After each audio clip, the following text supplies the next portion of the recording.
Alors, pour l'utilisation du vocabulaire sur les critères de divisibilité, puisque la division de 91 par 13 donne 7, ça tombe juste, on peut dire trois choses: que 91 est divisible par 13, que 91 est un multiple de 7, et que 13 est un diviseur de 91. Pour les critères de divisibilité appliqués à cette liste de nombres, alors ceux qui sont divisibles par 2 sont ceux qui se terminent par un 0, 2, 4, 6 ou 8, donc c'était 412 et 270. Les nombres divisibles par 3 sont ceux dont la somme des chiffres est dans la table de 3, donc 270 a pour somme 9, qui est dans la table de 3, et 555 a pour somme 15, qui est dans la table de 3. Le seul nombre divisé par 4, c'était 412.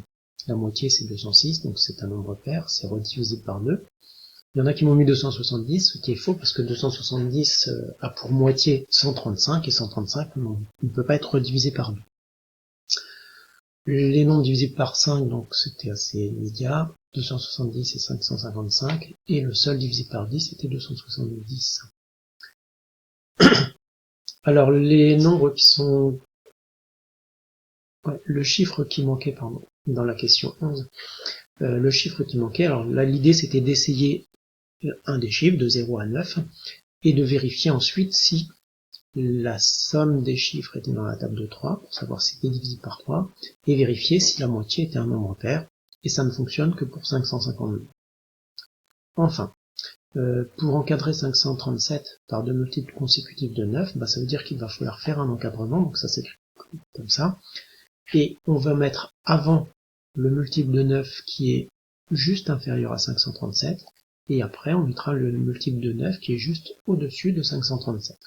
Alors, comme 6 fois 9 égale 54, eh bien 60 fois 9 égale 540.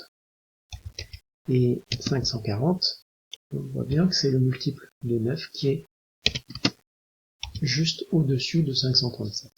Donc celui qui est au-dessous sera inévitablement le nombre qui est dans la table de 9 qui est avant 60 fois 9, eh bien ce sera 59 fois 9.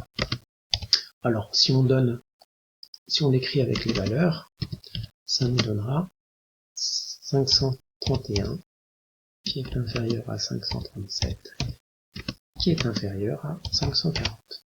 Voilà pour cette dernière question. Au revoir.